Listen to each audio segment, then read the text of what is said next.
Assalamualaikum warahmatullahi wabarakatuh. Saya akan membahas bagaimana masuk atau login di Guru Belajar Kemendikbud. Yang pertama-tama kita akan buka browser, misalnya Chrome. Kita masuk di Google, setelah itu masuk di bagian search, klik, ketik Guru Belajar Kemendikbud.co.id.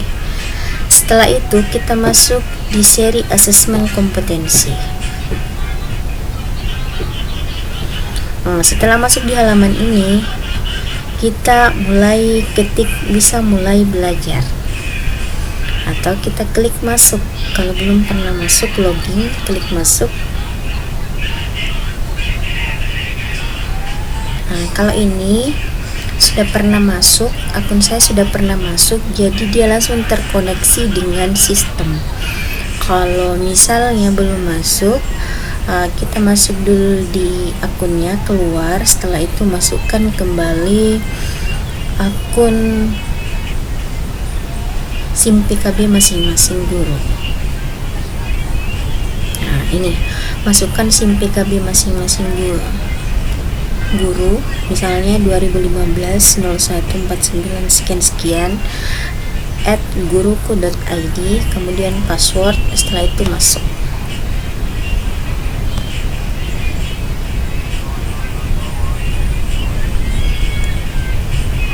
Sudah masuk. Setelah itu kita memilih asesmen kompetensi minimum. Kalau yang ini sudah selesai mengerjakan, jadi tinggal pengimbasan. Kalau yang belum, bisa memilih salah satu bintek guru belajar siswi asesmen kompetensi minimum, SMA, SMK, SD, atau apa saja, SD, SMP, angkatan ini. Kalau saya ikut angkatan 1, bisa memilih angkatan 3, 4, 5, 6, 7, dan seterusnya. Setelah itu silakan klik tautan, ikuti langkah-langkah yang diberikan oleh sistem yang telah disiapkan oleh Kemendikbud.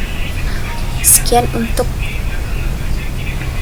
mengikuti seri belajar Kemendikbud khusus pengimbasan asesmen kompetensi minimum. Assalamualaikum warahmatullahi wabarakatuh.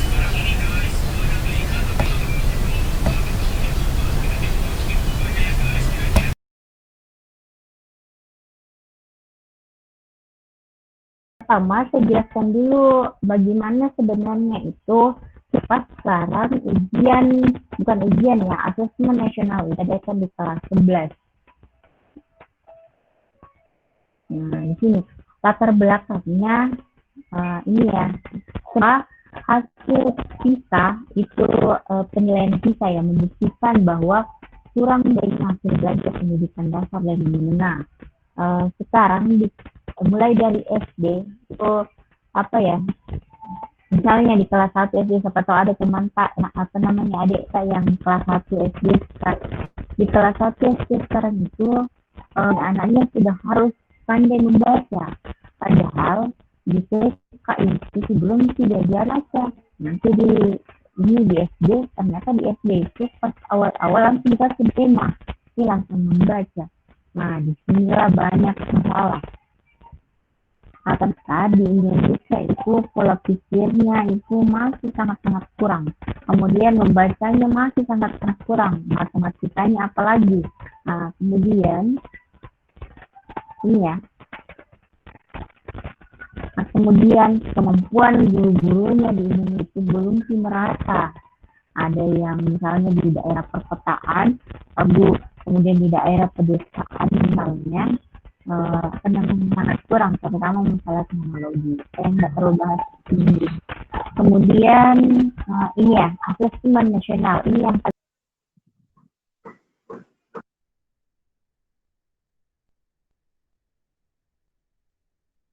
tadi ternyata terputus jaringannya. Oke, di kelas 11 nanti ini, insya Allah di bulan Maret itu, saya akan melaksanakan ujian asesmen nasional di tahun 2021, insya Allah akan dilaksanakan selama 2 hari untuk SMA. SMA itu kelas 11 akan melaksanakan ujian selama 2 hari. Ujiannya itu ada 3 instrumen. Yang pertama, ada asesmen kompetensi minimum. Nah, itu ada 2. Nah, yang pertama ada literasi membaca dan ada numerik. Kalau literasi itu pasti berhubungan dengan bahasa Indonesia, berhubungan dengan teks, berhubungan dengan informasi. Kalau numerik berhubungan dengan matematik. Jadi sebenarnya ada 2 tesnya ya. Dia nanti setelah itu ada namanya itu menjawab survei karakter. Ini sangat berhubungan dengan nilai-nilai Pancasila. Ini nanti agama, PPKN itu masuk di sini ujiannya. Survei karakter ya, bagaimana karakternya siswanya SMA Negeri 7 selama. Nah, kemudian selain itu ada lagi survei lingkungan belajar. Nah, nanti akan diikuti bukan cuma siswa yang akan menjawab instrumen ini, tapi gurunya juga semua itu juga akan ikut menjawab survei lingkungan belajar. Bagaimana fasilitas yang ada di SMA Negeri 7 Bulukumba itu ini ya, apakah betul ada tidak, misalnya ditanyakan nanti di survei lingkungan belajar. Apakah di SMA Negeri 7 Bulukumba ada perpustakaan? Apakah ada persiapan untuk protokol kesehatan? Nanti akan dijawab di sana. Jadi jawab seadanya. Jangan sembarang jawab, tapi jawab apa adanya. Nah, kemudian ini ya, kalau ini asesmen kompetensi minimum, jadi ada 2. Nanti saya sudah jelaskan tadi, literasi membaca dengan matematik. Kemudian di kompetensi AKM, kalau literasi membaca kita pelajari, nanti diteskan di kelas 11. Jadi belajar tidak ada ini. Kalau untuk numerik atau matematik itu ada 3 ya. Ada 3, ada konten, ada prosedur kognitif, ada konteks. Nah, di sini nanti belajar bilangan, ujiannya bilangan, ada data. Data itu kalau di SMA nanti di kelas 12 dipelajari, tapi diujikan di kelas ini, kelas 11. Kenapa? Karena sudah dipelajari waktu kelas 9. Ada pengukuran dan geometri, ada aljabar, ada penalaran sosial kultural. Ini ya, tidak sih lagi. Nah,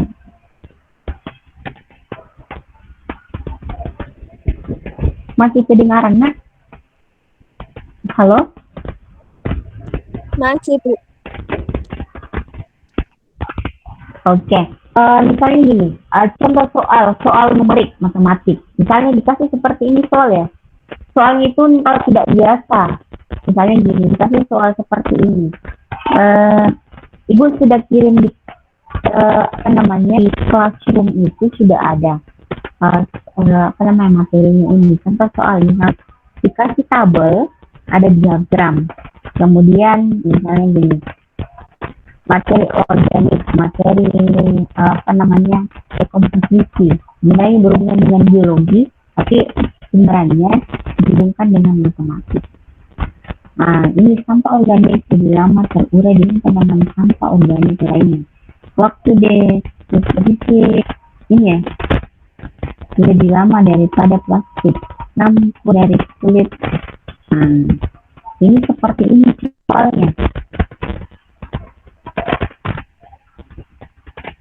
Ini salah satu contoh soal ya. Nah, kemudian ini lagi misalnya contoh soal. Tapi itu soalnya soal AKM itu misalnya kita dapat soal diagram itu akan berlanjut terus sampai terakhir. Jadi sama soalnya buat itu dia berkaitan antara satu dan lainnya. Ini contoh soal. Nah, misalnya kayak gini. Dikasih sebuah iklan manfaat makan ikan. Nah, dikasih informasi di dekatnya, tapi dikasih sumber data di sampingnya. Nanti ditanyakan di bawah, ada pertanyaannya. Nah, dia jawabannya itu misalnya di sini pertanyaannya, tingkat konsum ikan di Indonesia jauh lebih rendah daripada negara tetangga, fakta atau opini. Nanti jawabannya kayak gitu, ada banyak fakta atau opini. Jawabannya saya mudah, tapi harus sih betul-betul paham materinya. Nah, ini salah satu contoh. Nah, misalnya kayak gini, Mar makan ikan, itu akan berlanjut terus soalnya, kan seperti itu. Misalnya dikasih bacaan seperti ini, Bang, siapa namanya, ini penjaga lingkungan, kasih sebuah bacaan informal, nanti dibawa pertanyaannya, tinggal dipilih apakah betul atau salah. Nah, kemudian kalau jawabannya betul, kira-kira apa tindak lanjutnya? Itu jawaban isian singkat ya. Nah, kayak gini. Apa-apa yang dipersiapkan dalam HM. Nah, kemudian sekolah hanya ini ya. Nanti ujiannya insya Allah di sekolah disiapkan oleh sekolah menggunakan komputer sekolah.